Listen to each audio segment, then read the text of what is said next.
যে সরকার যেহেতু অন্তর্বর্তীকালীন সরকার, এখানে এই ধরনের স্টেপ গুলো নিঃসন্দেহে আপনার কিছুটা সমস্যা তৈরি করবে।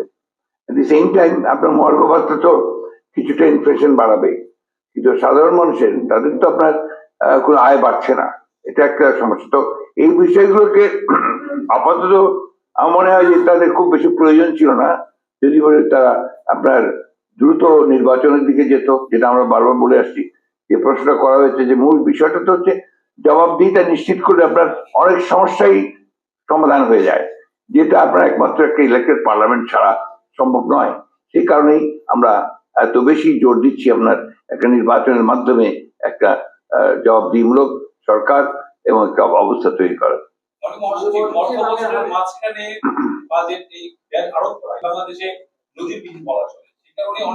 আগে বক্তব্যটা রাখলাম ইকোনমিক ম্যানেজমেন্টে, সেটা বলা হয়েছে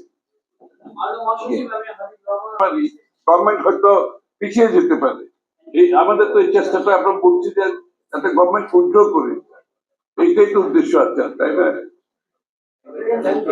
এখানে একটা জিনিস আপনাকে আমি অ্যাড করতে চাই, সেটা হচ্ছে যে আপনার যে ভয়ঙ্কর একটা মাথা ভারী প্রশাসন আছে, আপনার জানেন, সেটা অনেক বলেছেন, এটা কিন্তু অনেক বেশি আপনার মানে এটা আমাদেরকে সরকারকে তাদের দিতে হয়, বেতন দিতে হয়, এবং অপ্রয়োজনীয় খাতে প্রোডাক্টিভ খাতে এত বেশি অতীতে ব্যয় করা হয়েছে, কিন্তু সেই গুলো এখন থেকেই গেছে।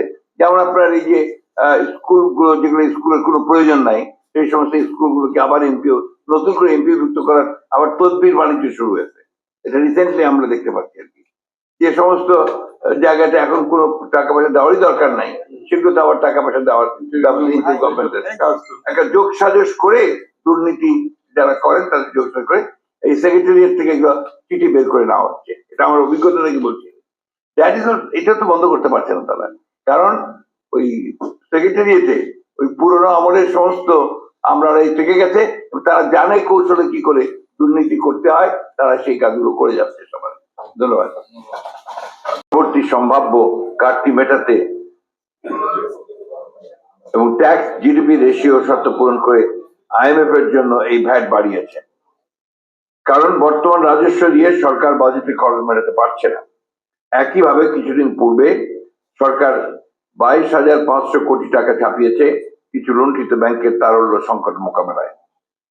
প্রিয় সাংবাদিক বৃন্দ, আমরা বুঝতে পারি যে আওয়ামী ফ্যাসিবাদের পরবর্তী সময়ে অন্যান্য খাতের মতো আর্থিক খাতেও বিশৃঙ্খলা ভঙ্গুর অবস্থা পরবর্তী চ্যালেঞ্জগুলো সৃষ্টি করেছে। তথাপি বিএনপি বর্তমান অন্তর্বর্তীকালীন সরকারের এমন সিদ্ধান্তে সাধারণ জনগণের জীবনের উপর প্রভাব নিয়ে উদ্বিগ্ন। অতীত আওয়ামী সরকার গত 15 বছর দুর্নীতি ও লুটপাটের মাধ্যমে দেশের অর্থনীতিকে কার্যত ধ্বংস করে ফেলেছে।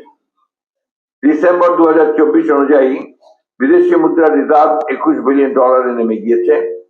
দেশের মূল্যস্ফীতি বেড়ে দাঁড়িয়েছে 11%, অনেক ক্ষেত্রে এটি 25%-এর বেশি বেড়েছে।